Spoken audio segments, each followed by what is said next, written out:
Buenas tardes a todos y bienvenidos al primer Congreso Nacional organizado por la Asociación de Pompe. Este congreso, como sabéis todos, se tenía que haber realizado el año pasado, pero por tema de la pandemia se ha ido retrasando y al final hemos acabado haciéndolo de manera virtual.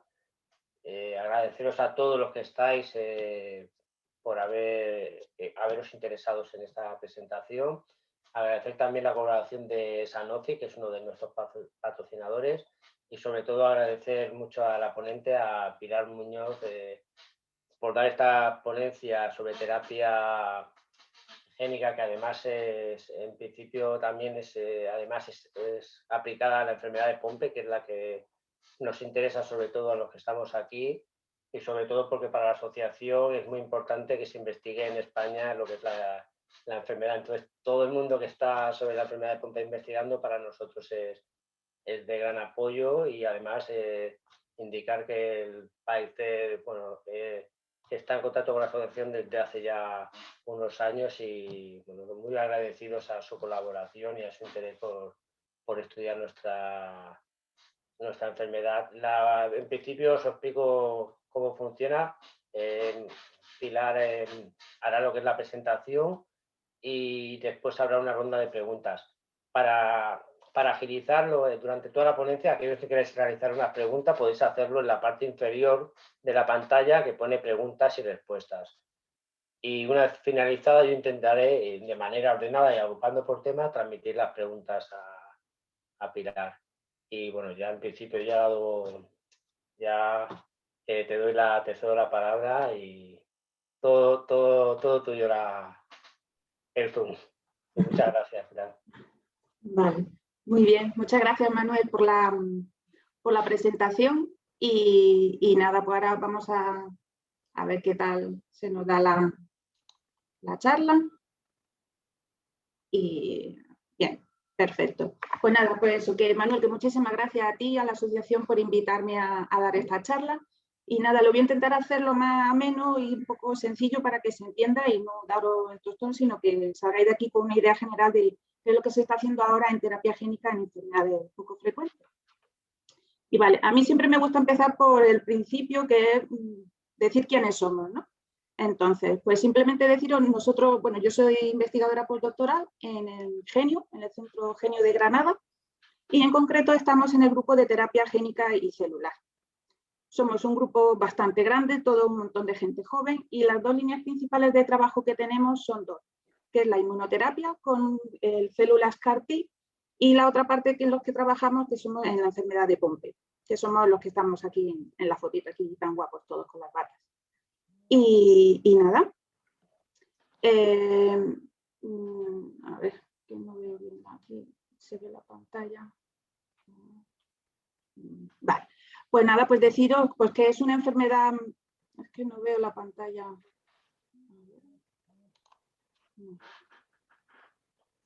No veo la pantalla completa. ¿Puedo ponerlo para ver yo solo en la pantalla y no ver porque me salen cosas así aquí arriba y al lado?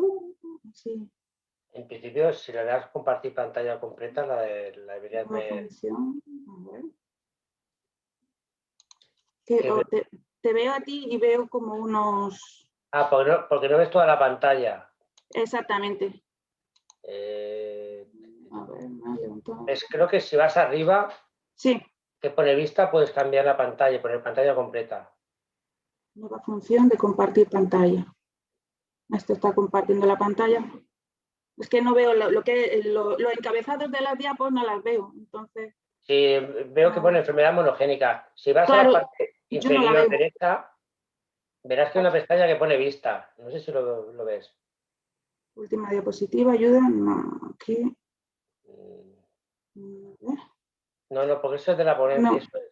Tú estás dando a la presentación. Claro, yo lo que quiero es...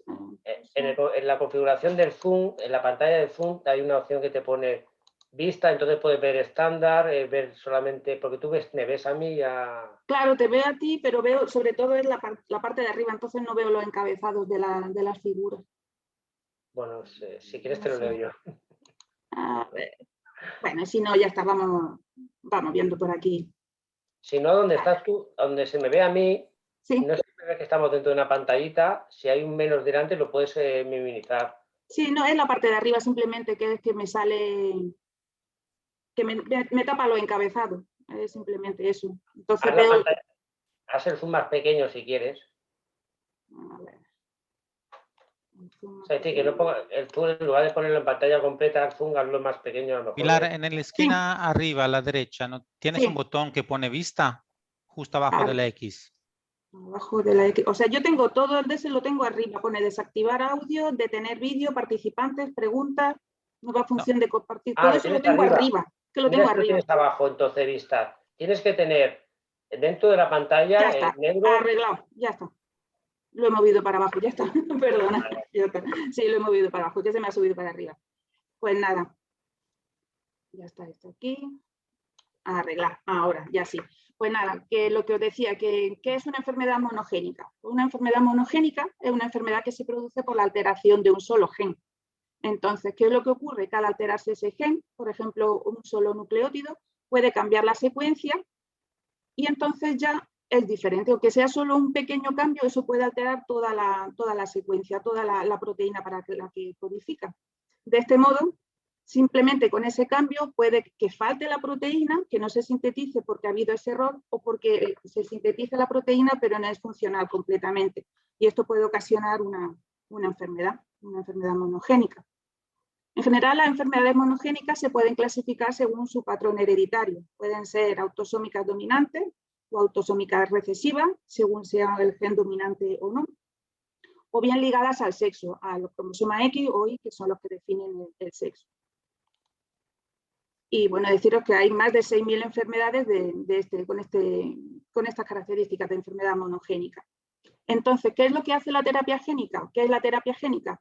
Pues son un conjunto de técnicas cuyo objetivo es curar o controlar enfermedades. Y lo que se hace es que se introduce una copia normal del gen que está afectado. Es decir, sabemos que hay un gen que está mal, entonces le metemos o corregimos ese gen por uno que es correcto, de manera que se pueda producir la proteína correcta. Entonces, hay diferentes técnicas. Entonces, para hacerlo sencillo, vamos a diferenciarlas en dos. Una que sería lo que es añadir un gen correcto. Es decir, si tenemos este gen que tiene ese nucleótido o varios que está mutado, que está erróneo, lo que podemos hacer es meter una secuencia correcta de este gen. Es decir, tenemos el malo, dijéramos, y el bueno al que añadimos. Esto es adicionar, es añadir el gen correcto. Otra estrategia de terapia génica sería, bien, tenemos el gen que está mutado, lo que vamos a hacer es cortarlo, quitarlo de aquí o modificarlo de manera que vamos a restaurarlo por una secuencia correcta. Entonces, la primera se adiciona un gen nuevo y en esta lo que se hace es que se corrige el que está defectuoso. ¿Y por qué os explico esto? Porque bien, dentro de estas dos técnicas, la técnica de adición, de añadir un gen correcto, tenemos diferentes herramientas. Entonces yo voy a mencionar, hay muchas, voy a mencionar las más, vamos, las que estamos así, las que creo que son las que voy a mencionar ahora en este seminario y que son las que son más usadas ahora en los ensayos clínicos. Una herramienta serían los vectores lentivirales y otras son los vectores adenoasociados, los lentis, comúnmente llamados, y los AAVs. Entonces, ¿qué tienen en común? Esto a mí me gusta asemejarlo como si fuese un vehículo, un coche. Entonces, lo que nos tenemos que imaginar es que estas partículas, estos lentis y estos adenoasociados, son vehículos que en el interior tienen la información genética. Esa información es la que nosotros queremos meter, adicionar para que se restablezca la proteína.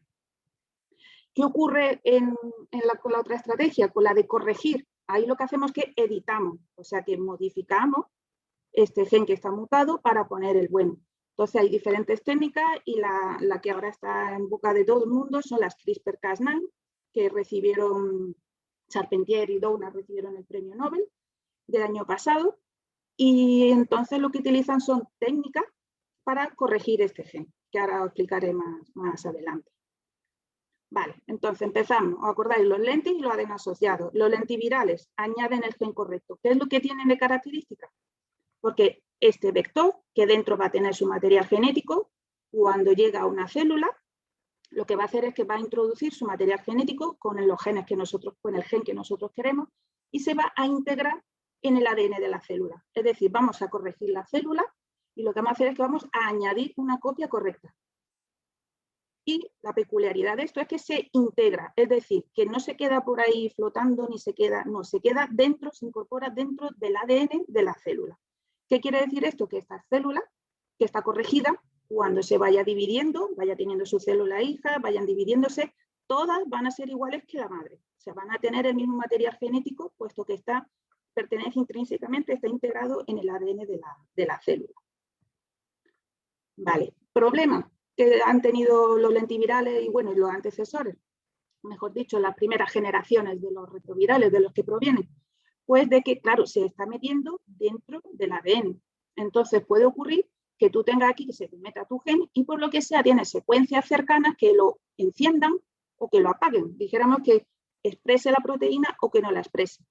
Si se ven afectados por secuencias cercanas que lo apagan, lo que ocurre es de que se silencia. O sea, ese vector ese gen está ahí, pero no se expresa, no genera la proteína. O puede ocurrir de que por lo que sea se inserte en una secuencia en la que, debido a la zona donde está, puede activar un cogen. Entonces, esto pasa como con todo. Siempre las primeras generaciones pues, son las que se llevan los palos.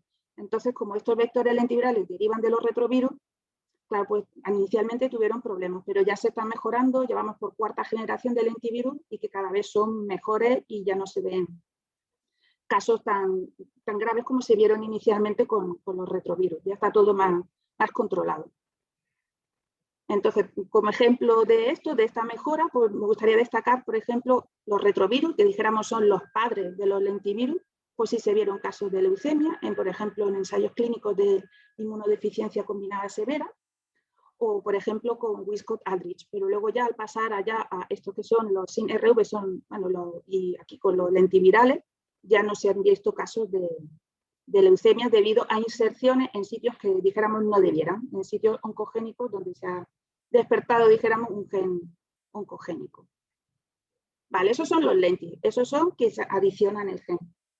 Estos son otras herramientas también, los adenoasociados, también nuestro vehículo con nuestro material genético.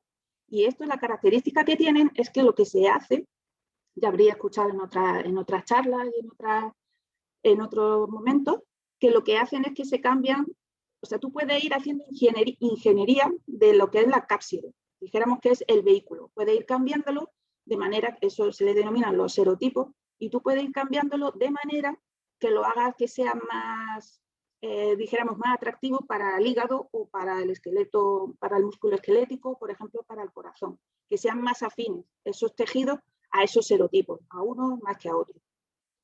Entonces, en eso es lo que se trabaja, en modificar estas envueltas para que vayan más dirigidas a un tejido o no, o si queremos que sea más generalizado. ¿Qué peculiaridad tienen estos vectores adenoasociados, los AAV, comparados con los lentis? Son vehículos, tienen su material genético. Lo que ocurre es que, al contrario que ocurre con los vectores lentivirales, que luego se integran dentro del ADN, los adenoasociados se quedan episomales, es decir, que se quedan fuera del ADN. Tú tienes tu material propio de la célula y fuera se va a quedar en forma episomal. Nuestro circulito se va a sintetizar la proteína, todo bien, pero se queda fuera, sin meterse dentro. Diferencias también entre estas dos herramientas.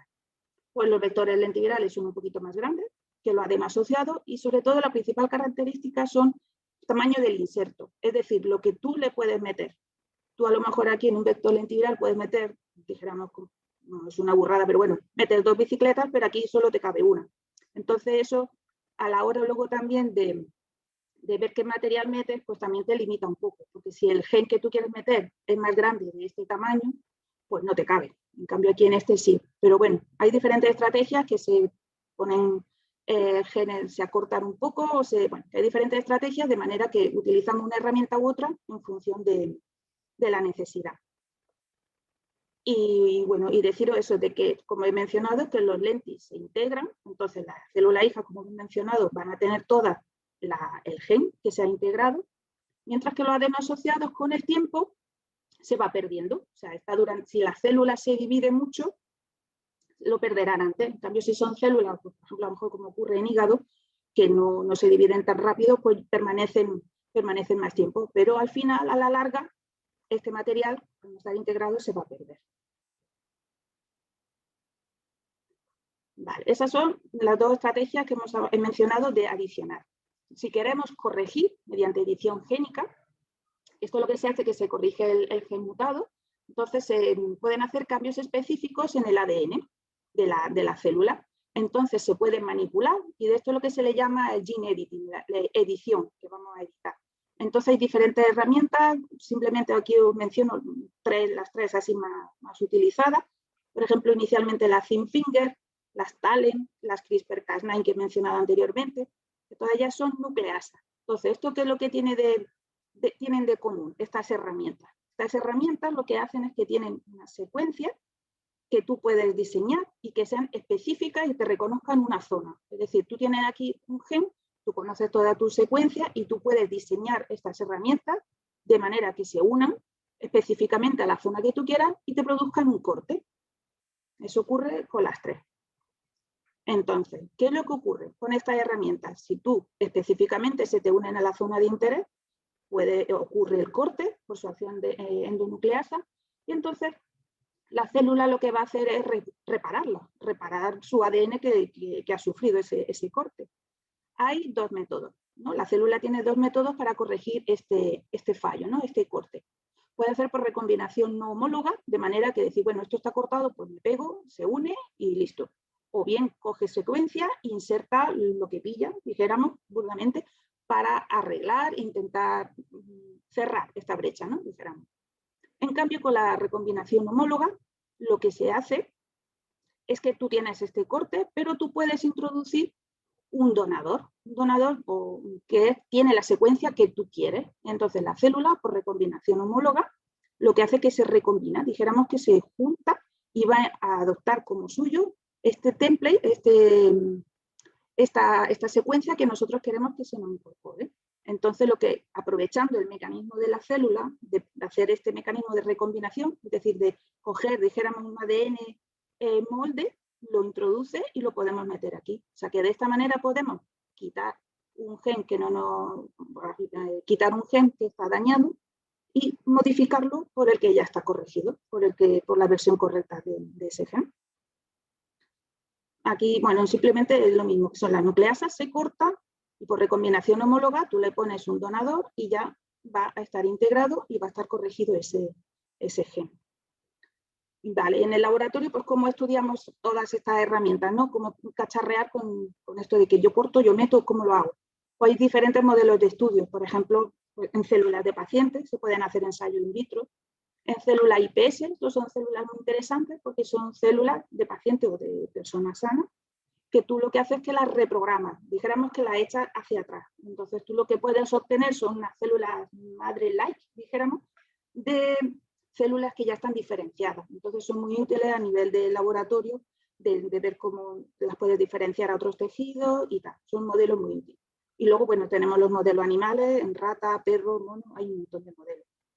Nosotros, por ejemplo, en el laboratorio, lo que estamos trabajando son con células sanas a las que les mutamos el gen. Por ejemplo, tenemos unas líneas musculares de ratón, son ratón sano, lo que pasa es que le hemos mutado el gen, en nuestro caso GAA, y entonces esto tenemos nuestro modelo, o sea, no tenemos que sacrificar ratones cada vez o conseguir células de pacientes, sino que con esos modelos podemos luego rescatar la expresión de nuestro gen de GAA. O, por ejemplo, lo que están haciendo ahora mis compañeros Javi e Iris, pues que utilizan células CD34, que ahora hablaré qué son estas células, y lo puedes cortar, puedes quitar, dejar de que expresen la proteína, en nuestro caso GAA, y luego rescatarla, en vez de obtener células 34 de pacientes que son muchísimo más complicados. Y luego también lo que trabajamos, por ejemplo, en modelos de ratón, con células de ratón que se corrigen, se introducen otra vez en ratón para ver cómo evolucionan, o incluso modelos humanizados, es decir, que podemos coger células humanas, modificarlas y ver cómo se comportan dentro del ratón.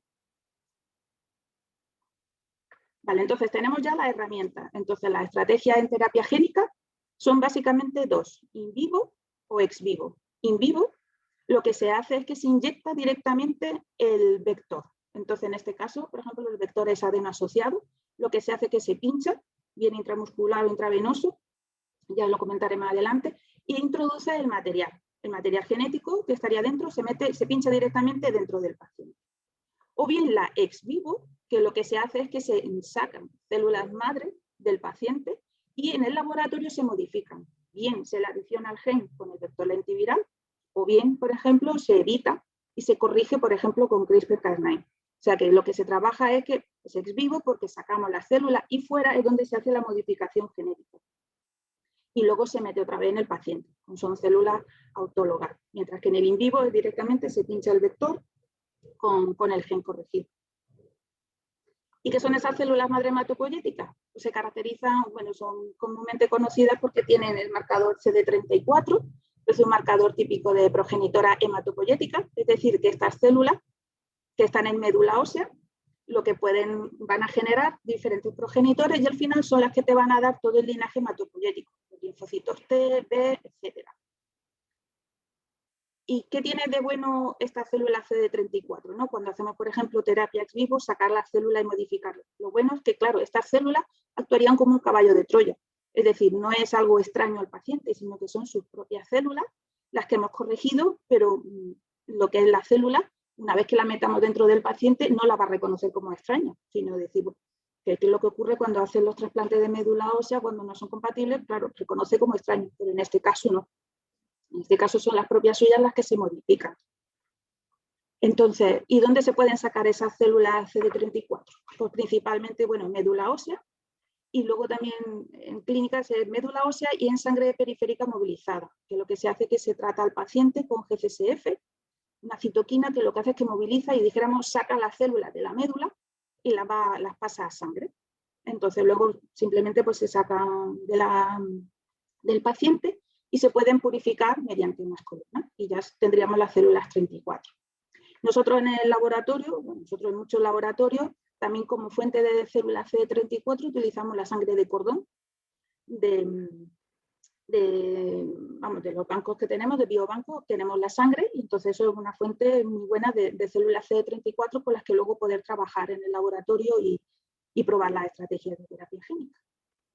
Y bueno, simplemente para comentaros todo lo que conlleva antes de un ensayo clínico, o sea, todo el trabajo que lleva un poco detrás, ¿no? Y aquí yo creo que está muy bien resumido, porque tú tienes una serie de ensayos preclínicos en ratón que tienes que ver sobre todo la seguridad, si es tóxico, si no es tóxico, y bueno, el diseño del vector, es decir, bueno, qué meto en la partícula, en este caso, por ejemplo, los lentis, qué vector utilizo, o sea, son muchos factores lo que hay que hacer a nivel preclínico hasta tener el producto, ¿no? Luego todo esto, claro, estamos en pequeñito, hay que escalarlo en grande. No es lo mismo producir unos virus para laboratorio, para cacharreo, como decimos popularmente, a hacerlo ya para un paciente. Ya son condiciones GMP y productos GMP que ya son a gran escala. Y luego también, por supuesto, toda la burocracia que conlleva el reglamento porque de seguridad y de todo el papel, ¿no? Antes de llegar lo que es al ensayo clínico. Y vale, yo ahora lo que quería comentaros, pues algunas estrategias que se están dando actualmente. Entonces quiero comenzar, por ejemplo, primero con los adenoasociados en estrategias in vivo, es decir, que se inyectan directamente las partículas al paciente. En esto hay muchísimos ensayos para enfermedades de los ojos, del sistema nervioso central, hay un montón para músculos.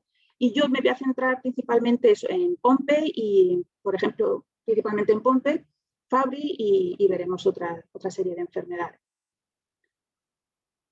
La cosa con los ensayos de adenoasociados, que es lo que más están controlando, intentando controlar, es que hay una exposición previa a lo que son adenoasociados wild type, lo que se llama, ¿no? Que están en la naturaleza. Entonces, esta exposición previa lo que hace es de que hay pacientes, más del 90% que ha tenido contacto con estos adenoasociados, dijéramos wild type, ha desarrollado respuestas inmunes. Entonces, todo esto hay que tenerlo en cuenta en los ensayos, porque claro, tú vas a meterle al paciente estas partículas y si ya tiene, dijéramos, su cuerpo ya los conoce, dijéramos, conoce esos adenoasociados, va a poder reaccionar y va a poder desarrollar una respuesta inmune frente a las proteínas de la cápsida o incluso al transgén.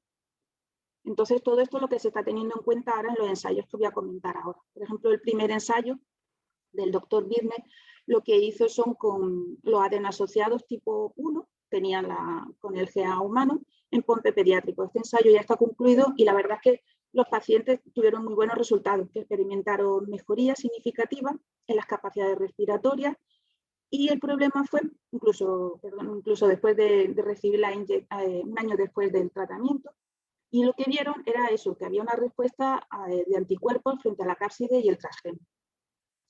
Entonces, claro, lo que destacaban eso de que hay que tener en cuenta toda esta respuesta, ¿no?, inmunológica de los pacientes a la hora de hacer los tratamientos.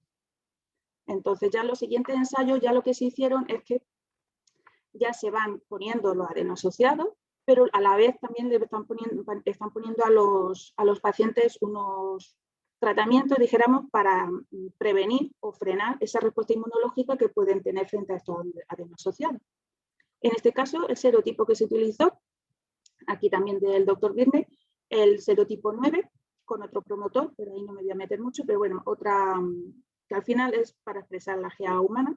Y lo que hacen, en vez de pinchar en diafragma, lo que hicieron era por vía intramuscular. Entonces ellos lo que querían ver era si se pueden poner varias dosis. El problema, si había problema no en la readministración, porque como ya he dicho, los adenosociados tú los pones, pero eso al cabo del tiempo, pero bueno, son años, la expresión va bajando. Entonces, a ver si era factible o no pinchar, en este caso, 2 veces. Entonces, inyectaron, este está en marcha, el ensayo. Entonces, inyectaban intramuscular en una pierna y a los 4 meses en otra.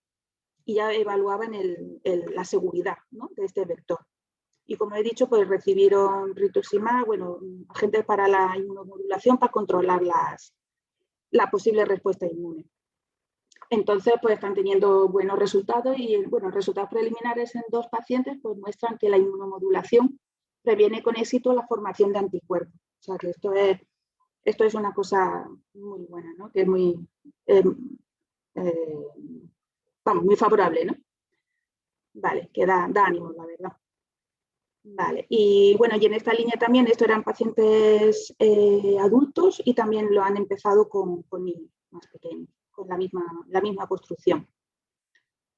Este de la Universidad de Duke University y la compañía Axbio, lo que están haciendo es expresando la GA, también con los adenosociados, en pacientes adultos.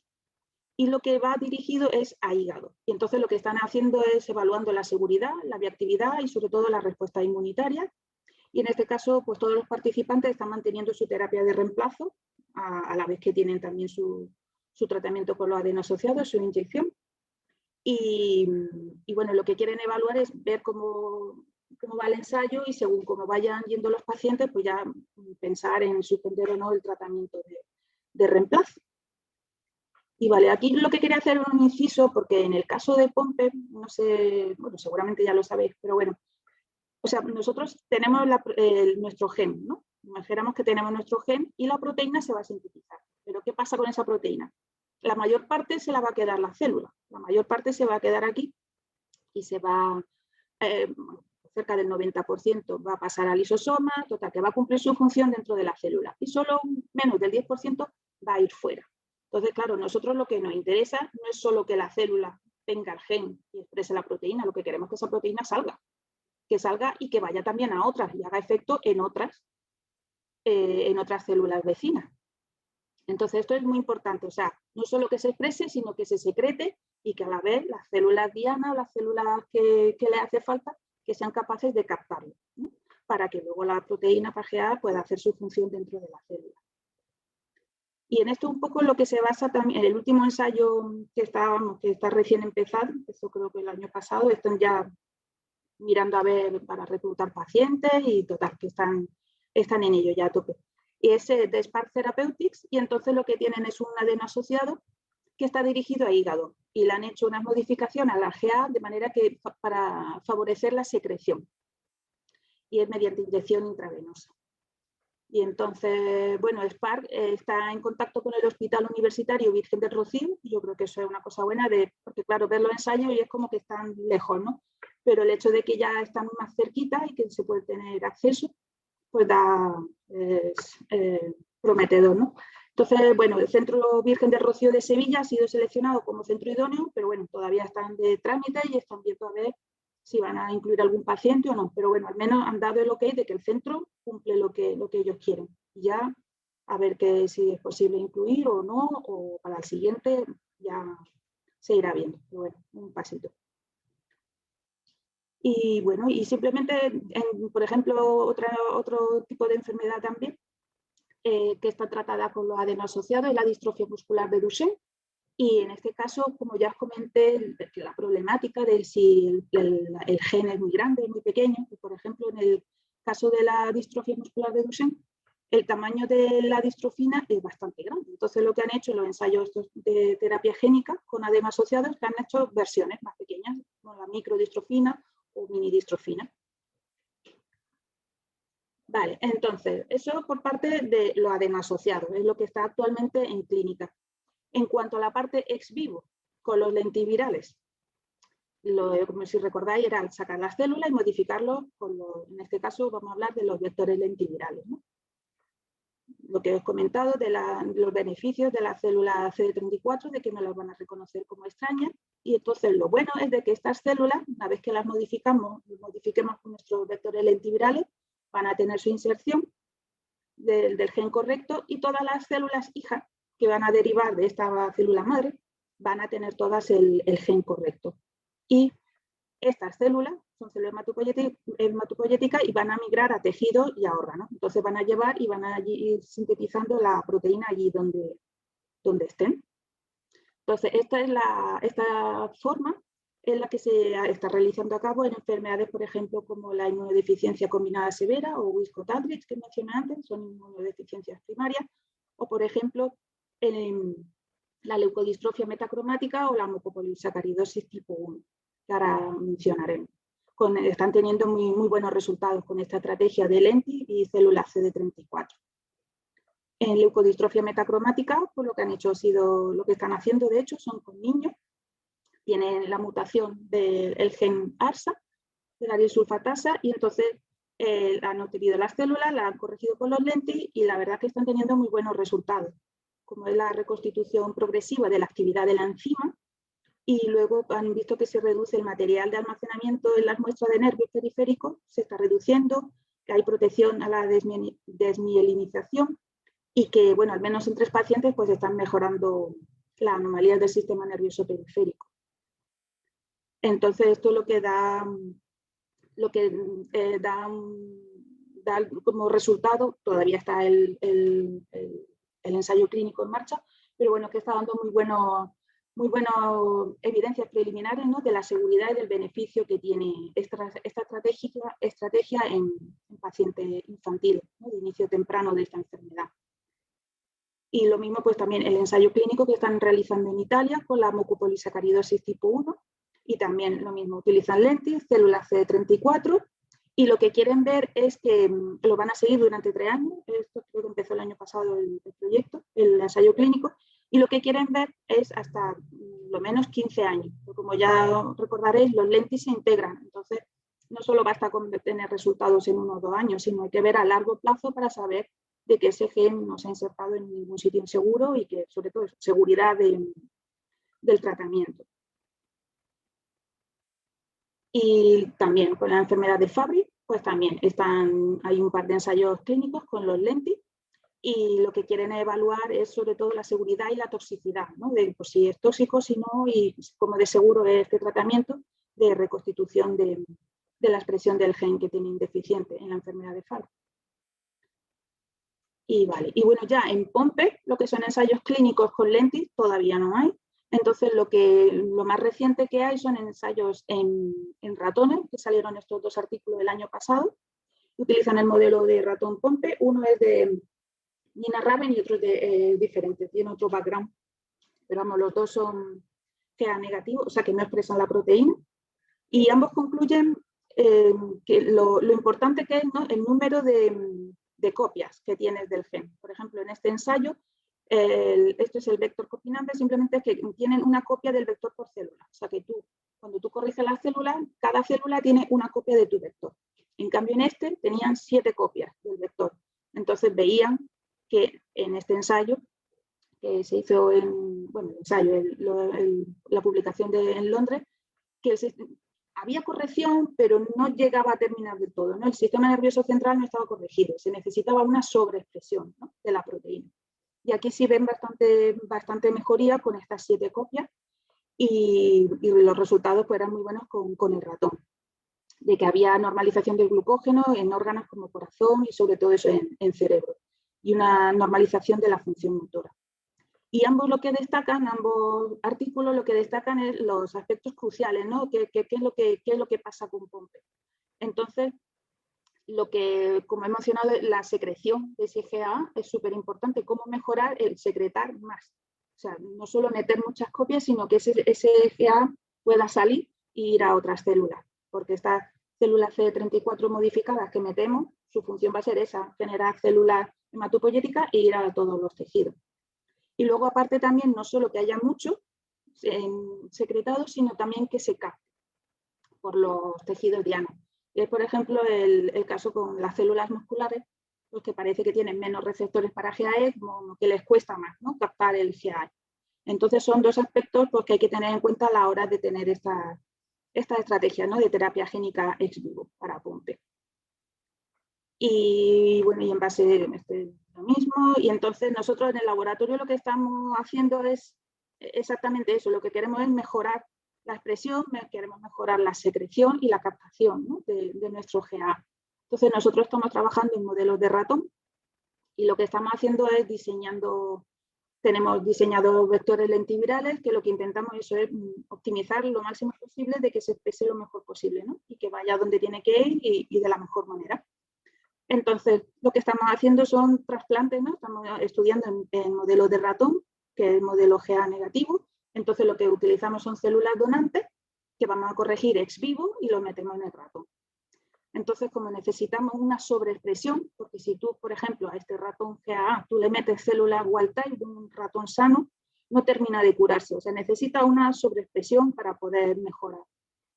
Entonces, lo que hemos planteado y lo que queremos hacer es trabajar en una terapia combinada, es decir, mientras yo tengo estos ratones, que ya tengo mis células modificadas, lo trasplanto, pasan 3 meses mientras las células llegan a médula, generan otras células, pues hacer a esos mismos ratones tratamientos in vivo con los adenoasociados, de manera que podemos tener una expresión estable de GAA gracias a las células y luego una sobreexpresión más rápida con los adenoasociados. Y eso es lo que estamos trabajando ahora, a ver la estrategia, a ver cómo sale. Y bueno, y aparte de mis compañeros Javi e Iris, pues lo que están haciendo con células sanas, lo que están haciendo células CD34 sanas, las están mutando para tener nuestro modelo de células GA como las que tendría un paciente y luego hacer rescate mediante las técnicas de edición que he mencionado antes, con las CRISPR-Cas9. Entonces, esto lo quieren probar en ratones NSG. Y bueno, y en cuanto, siguiendo la línea así de edición génica con las CRISPR-Cas9 y todas estas herramientas para modificar lo que es el gen, simplemente quiero destacar un par de ensayos. Las 2 son en beta-talasemia y lo que se hace en este primero es con las thin finger nucleasa. Lo que se están haciendo es no corregir el gen, sino que lo que hace es que están mutando un gen, en este caso es el BCL11A, que lo que hace es que en el caso de la enfermedad de la beta-talasemia, o sea, lo que es este gen, la hemoglobina fetal, en condiciones normales, la hemoglobina fetal se va perdiendo y se va generando la hemoglobina adulta. Entonces, en esto se encarga este gen. Entonces, lo que quieren los que están en el ensayo clínico es mutar este gen de manera de que ya sí se pueda, o sea, no se produzca este cambio, sino que tenga la poquita, a ver, ¿cómo lo explico? Es favorecer esa poquita hemoglobina fetal que queda después de la maduración, de su desaparición. Como no tienen, estoy liándose un poco, pero bueno, a ver cómo lo explico de manera más. En un paciente tenemos la hemoglobina, en un bebé o en el feto tenemos la hemoglobina fetal y eso va perdiéndose con el tiempo para generar la hemoglobina adulta. Entonces, en la beta-talasemia esa hemoglobina adulta está alterada, no es funcional. Entonces, lo que se quiere hacer es interrumpir este gen de manera de que el poquito de hemoglobina fetal que quede pues que pueda suplir, ¿no? lo que no pueda hacer la adulta. Y lo que están haciendo son la mutación con las thin finger y luego también lo están haciendo con las CRISPR-Cas9. Son un par de ensayos que están haciendo de ensayos clínicos con estas herramientas, directamente modificando las células 34 de los pacientes, noqueando, dijéramos, quitando ese gen, de manera que se quede la hemoglobina fetal y pueda hacer un poco suplir la función de la hemoglobina adulta. Y están teniendo pues bastante buenos resultados. Que todos estos ensayos están todos en marcha, o sea, que son todos que están actualmente en ensayo clínico. Y nada, bueno, simplemente agradecer a todos los patrocinadores, a vosotros, a la Asociación de POMPE, a la Asociación de Enfermos de Glucogenosis Poco Frecuente, a todos nuestros colaboradores. Y nada, bueno, invitaros a nuestras redes sociales, que nuestra compañera Iris está muy con las redes sociales y ha creado este grupo de terapia avanzada y ella pues está poniendo todas curiosidades y cosas que pueden interesar sobre lo que hacemos no solo en el laboratorio, sino sobre la enfermedad de Pompe y las nuevas terapias. Y nada, pues muchas gracias por la atención y listo. Espero vuestras preguntas. Muchas gracias. Muchas gracias. Estabas escribiendo para lo del Pompe de terapias avanzadas, que creo que es una buena idea porque así focalizas en la información. Sí. Muchas gracias por la presentación. Creo que es, no sé si la primera, pero presentación que es casi todo en castellano. Que sobre terapia, que veo que has tenido un trabajo importante. Porque... Sí. Es que yo las tenía todas en inglés, pero bueno, digo, vamos a ponerlo bien, que se entienda bien. Pero veo que, porque normalmente casi toda la bibliografía es... Sí, es todo en inglés. Todo es en inglés. Y por eso algunas traducciones de injerto, multilinaje, es como que en inglés suena mejor, pero bueno. Bueno, al final es una lengua vehicular que para cosas técnicas te acabas acostumbrando. Yo, bueno, quería comentarte sobre lo que es la terapia en vivo, que es súper personalizada. Esa terapia es futurible, puede ser real, porque claro, se supone que te tienen que sacar las células madre, tienes que después en el laboratorio reproducirlas y una cantidad bastante importante para que sobre todo si eres adulto, el niño a lo mejor es más fácil, y después volvértela a hacer una infusión con esa misma célula. ¿Eso puede ser posible o eso es... ya sé que es ideal, porque es una cosa ideal, no va a tener anticuerpos.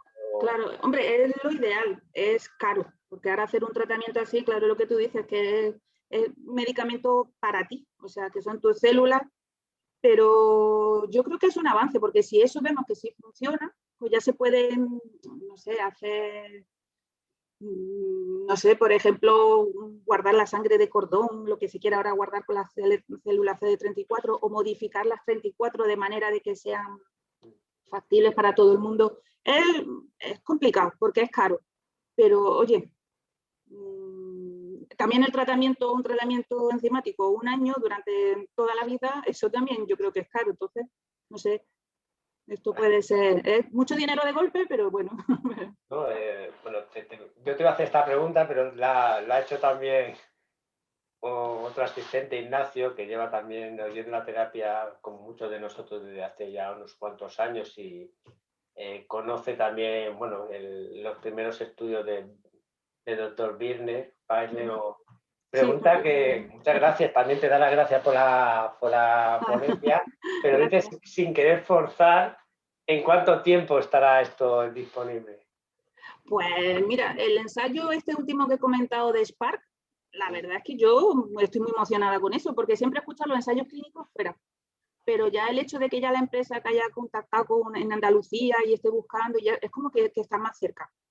Pero que, hombre, tiempo va a tardar, porque es que un ensayo clínico, o sea, desde que tú sacas un producto hasta que llega el ensayo clínico pueden pasar 15 años, 20 años.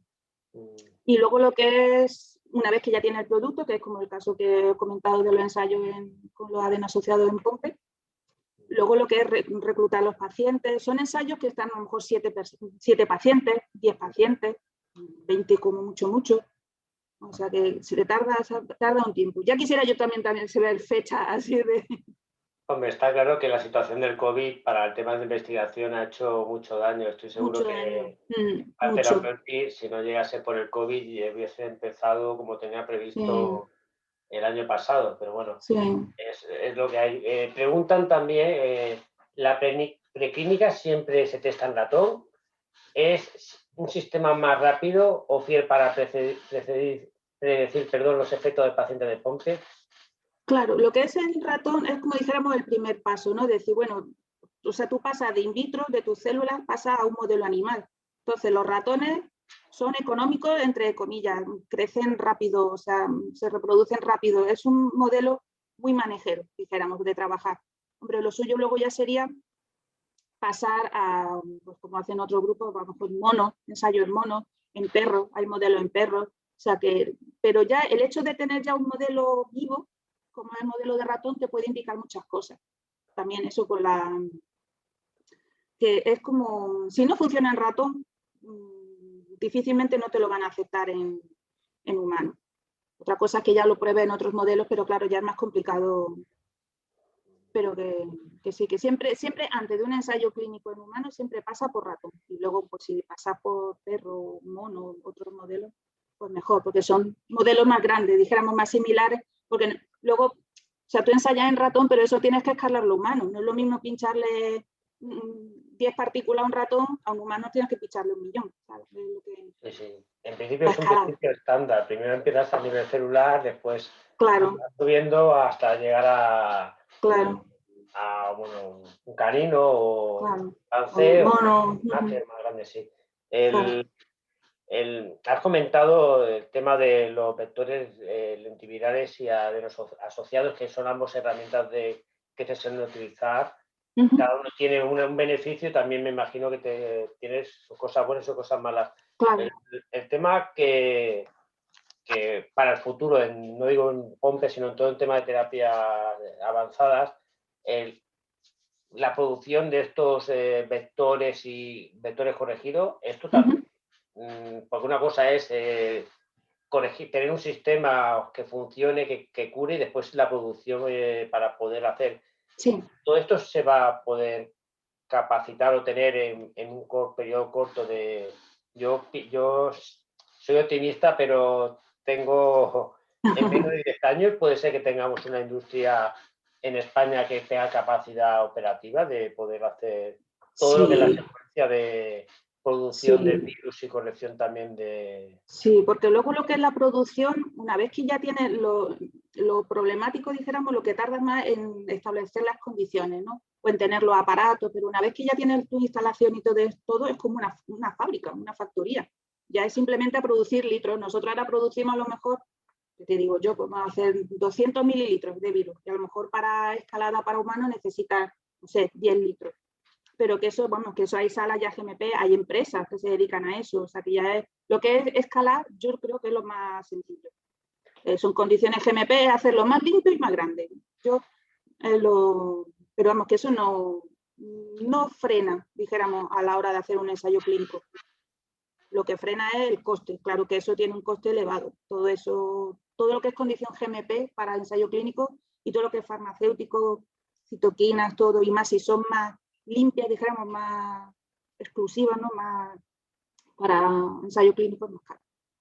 Tengo claro que la terapia génica va a ser cara, sí, que va a convivir también, pues en nuestro caso va a convivir la terapia con los sistemas, con la difusión que tenemos, porque además no va a llegar a todo el mundo y tampoco creo yo que a lo mejor no vamos a ser todos candidatos por el tema que comentaba de los anticuerpos. Entonces, con referente a anticuerpos y demás, las nuevas enfermedades como la del COVID, esto puede ser que aunque sea un factor más que pueda hacer que nuestro cuerpo cree anticuerpos con más resistencia para las nuevas terapias, porque esto al final, si te pones una terapia en vivo, es un virus externo.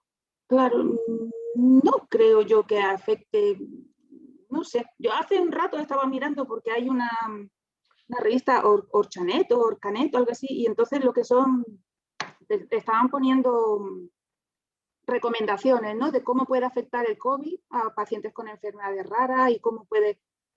Pero yo no creo, o sea, que el hecho de que esté recibiendo un tratamiento con adeno asociado y te pueda infectar con el COVID, no creo yo que sea muy, no sé, no lo veo yo tan claro. Eso hasta que no se vea No, dentro de un tiempo, es arriesgado decirlo. Decir, pues sí, pues no, porque claro, tu cuerpo ya está, dijéramos, soliviantado, ¿no? Tu cuerpo está reaccionando, tú te llevan un tratamiento, tienes, no sé, es arriesgado. Yo no, hasta que no pase un tiempo, no sé.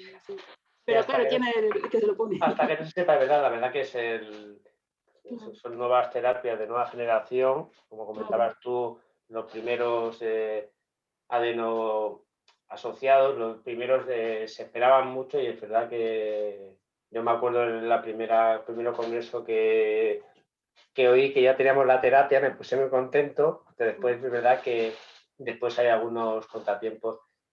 Preguntan desde Argentina, se llama Alejandra Tornero, que es una paciente con la enfermedad de Gaucher y bueno, también dice que lidera la Alianza Lisosomal de Argentina para personas con la enfermedad de Fabry, Gaucher y Pompe, porque al final es verdad que tenemos muchos pacientes, tenemos enfermedades diferentes, pero sí que es verdad que tenemos un camino. Sí. Yo también oigo y pregunta, si esta terapia en un futuro se podrá aplicar para esta patología, es decir, la que tú comentas. Yo creo que sí, pero bueno. Después preguntas si las nuevas generaciones, no nosotros, yo tengo una edad, pero si pregunta que las nuevas generaciones podrán tener las nuevas terapias y cómo se podrá planificar además, que yo también... Claro, es que eso, la nueva terapia, es que según, porque por ejemplo, para la de Spark, esta nueva, lo que quieren son adultos.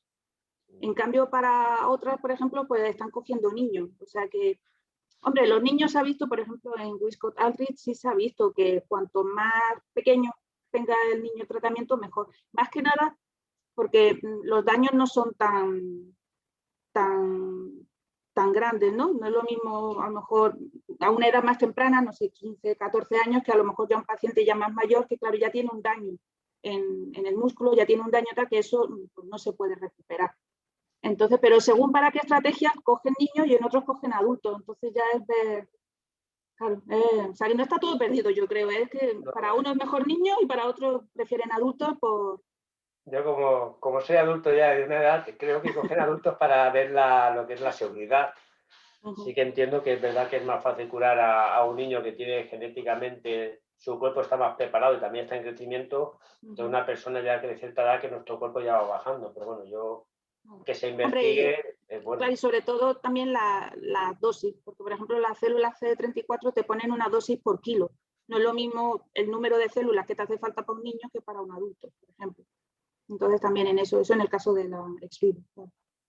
No, por eso te comentaba el tema de la producción, porque la producción puede ser teóricamente, escalar puede ser fácil, pero después económicamente y también los sistemas de producción a veces varían. No es lo mismo producir en un sistema medio litro que tener que hacer 5 litros, aunque sea la maquinaria a veces no es tan sencilla. Pero bueno. Claro, pero lo que es más, los virus no es más lo que son las células. Si tú haces ex vivo, yo no creo que sea tan problemático, o sea, in vivo.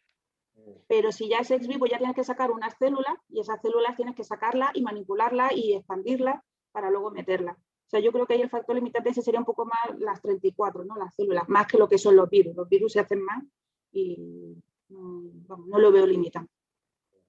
Bueno, no hay muchas más preguntas. Si alguien tiene alguna pregunta que, como tenéis el email de la asociación, ya la podríamos transmitir a nosotros a Genio. Date mucho las gracias y sobre todo yo también, en lo que comentas de Andalucía, de Virgen de Rocío, también estoy esperanzado porque la asociación hemos apostado y creemos que es muy importante que se investigue para traer conocimiento, para saber que también en España hay capacidad, es decir, no es normal que estemos exportando personas cuando en España tal vez nuestros políticos son nefastos, pero el personal de aquí somos altamente cualificados y a ver si el próximo año, la próxima vez que nos veamos, nos puede decir, pues mira, pues sí, ya me digo, ojalá.